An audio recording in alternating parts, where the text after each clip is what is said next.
Hello, second graders, and welcome to the reading lesson for today on our Google Classroom. Um, we are going to be kind of refreshing ourselves with the information here on these charts that you have used before when reading. These are kind of some charts that help you kind of self-assess your reading a little bit. And also allow you to set goals for yourself uh, as you are reading. Okay, so the first thing I want you to think about is I want you to think about if you've ever been involved in a club before. There's a lot of different clubs for a lot of different things. You may have been part of a chess club, for example. You may have been in like a writing club or a reading club with other people where you guys get together and you write and you read together. A soccer team, sometimes they call their teams soccer clubs because they're all working together to accomplish one goal. So just think about a time maybe where you were involved in a specific club. And think about that because we can also have clubs in our reading workshop too. Clubs help us stay focused on a shared interest and get better at doing it together. So we can join clubs to become stronger and stronger in our reading. Okay, and we're going to be getting ourselves actually into a club at the end of this workshop. But for right now, what I want to teach you today is that readers stop and think about their reading work and ask themselves, do I need to work with fluency? Do I need to get better at understanding literary language? Do I need to get better at tracking longer books? Okay, so we're going to be using the story that we had for read aloud today, and using these charts to kind of test ourselves to see where we are really strong and where we might need to have more practice. Okay. So I just want to review with you some of these anchor charts. So we're going to go over here first to the understanding literary language, right? So it says pay attention to special language. Notice when words are used in special ways. Reread that part. Okay? Remember what's going on in the story. And then think, what special meaning does the author want me to get? Okay, and then a couple other things that you can think about. When two things are compared, think about how they're alike. So you might see two things being compared to each other, and you might have to talk about how they are alike. Okay, or think about how they're alike. And then lastly, figure out what playful language really means. Okay, so those are just some things to think about. Making your reading more fluent. Reread aloud in your head. Scoop words into longer phrases, so not always reading robotically, right? Talk like the characters. So if a character is sad, maybe when that character is speaking in the book, maybe you can kind of read it in like a sad voice or something like that.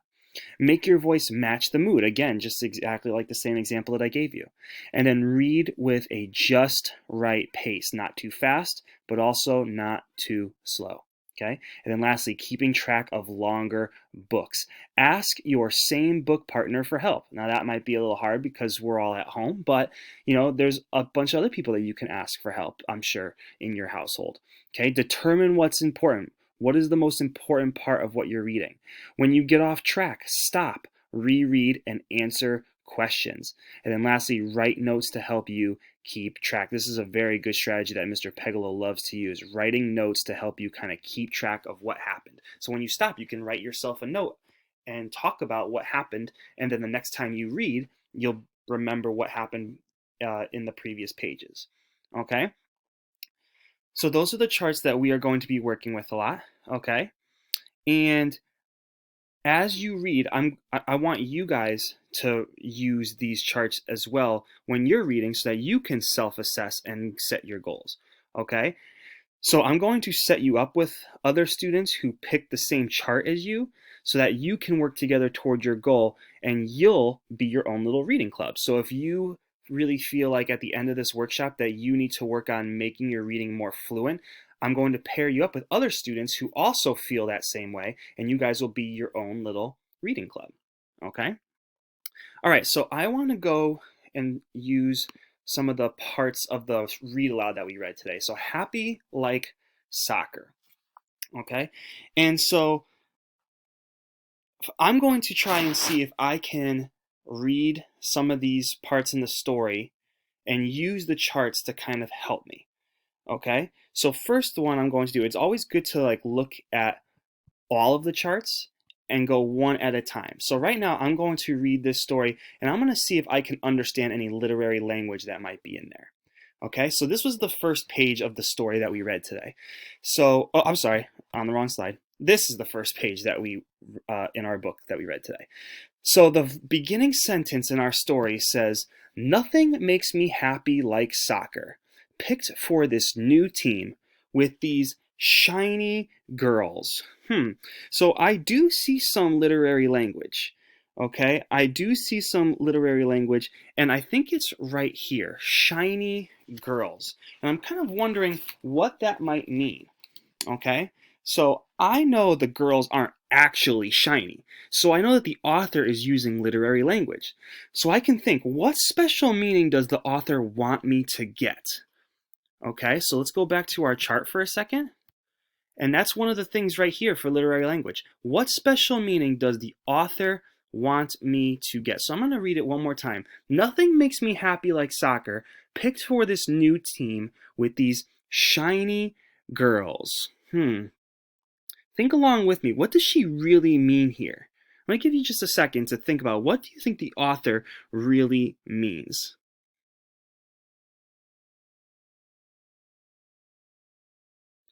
You can also talk to the person sitting next to you. If you have somebody sitting next to you, you can also talk to them too.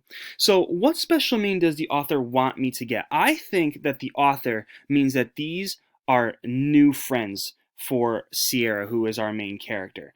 And she used the word shiny to mean very new. So sometimes when you get something new, it can be very shiny.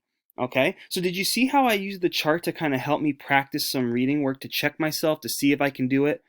Okay, so I use this chart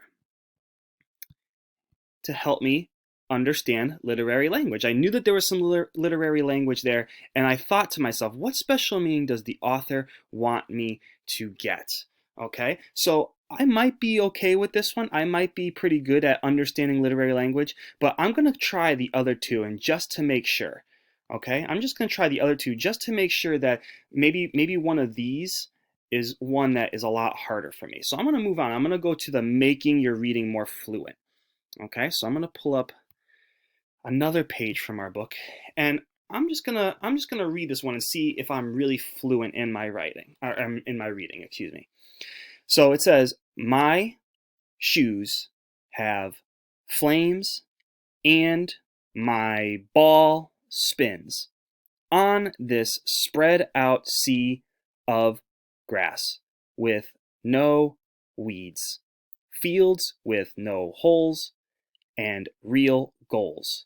Not two garbage cans shoved together like in the lot by my apartment, where soccer means any kid who shows up can play."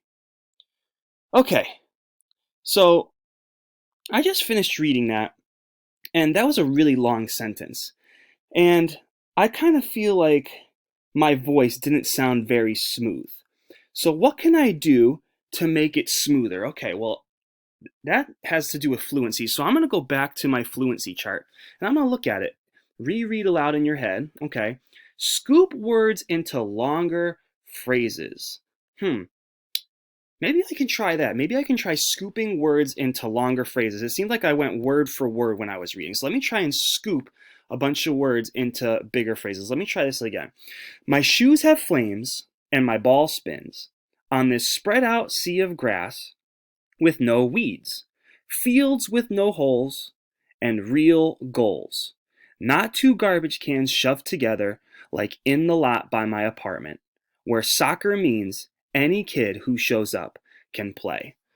Okay, so I scooped those words into longer phrases, and I feel like that really helped me. Using this chart over here really helped me. The scoop words into longer phrases. I thought that my reading sounded a lot more fluent. I was taking breaks wherever I saw a comma, and I was putting more than just one word in a phrase. I was using many words in phrases. So that might be something that I want to continue working on. But again, I'm going to try and do the last chart here. Keeping track of longer books. Okay? So, what I am going to do is I'm going to go back and reread the page again. And I want you to think about what they think is important on this page, because that's one of the parts of this chart, is determine what's important. So I'm going to go back and I'm going to reread and I'm going to think about what is making this page important right now. Okay. So I'm going to read it again. My shoes have flames and my ball spins on this spread out sea of grass with no weeds, fields with no holes, and real goals, not two garbage cans shoved together like in the lot by my apartment, where soccer means any kid who shows up can play. Okay, so I reread that sentence and I'm starting to think that what is really important here, and going back to this page as well, nothing makes me happy like soccer, picked for this new team with these shiny girls. So both of these pages kind of make me think that what is really important here is that Sierra, who is our character, is on a new soccer team, and that this team is very serious about soccer, right? They don't use garbage cans for goals, right? They don't play in an empty lot by an apartment.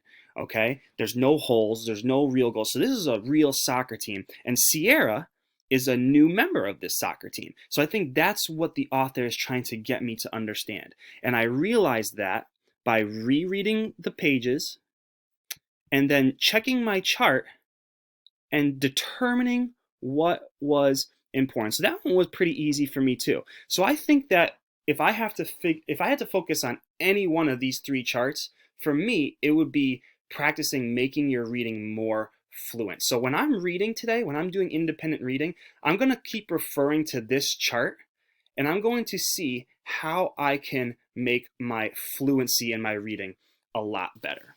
Okay? So to sum up what I just taught you, okay, when you're reading, okay, we can use these three charts to help us self-assess and goal set for ourselves. So my goal is to become a more fluent reader, okay? So what I want you guys to do is use these charts as tools to help you with your reading today during independent reading, okay? So what I would like you to do is I want you to go and do your independent reading. Figure out which one of these charts you need the most practice with. And then what I'm going to have you do is I'm going to have you write in the comment section below for this lesson on Google Classroom which one you picked. Did you pick understanding literary language, making your reading more fluent, or keeping track of longer books? Which one do you think you need more practice on? I want you to write the title of the chart in the comment section below this post and tell me which one it is that you are going to practice working on the most. Okay, so go ahead and go do your independent reading. Use these charts. I also posted them on our Google Classroom as well, so you can pull them up and they become bigger and you can see them better. Okay, use these for independent reading. Try to do independent reading for about 30 minutes today. See if you can build your stamina, your reading stamina, and read for 30 minutes today. Okay, and then of course use these charts as well and use these strategies. Okay, so that is all. Thank you so much, and good luck on your independent reading. Okay, and then once you're done with independent reading too, if you are available to do it, try and go on Lexia for a few, for like maybe like another 30 minutes or so. So independent reading, write down what strategy you need to practice most on, and then Lexia for the last 30 minutes of reading time today. Okay, thank you so much, and I will see you in our next lesson. Take care, bye.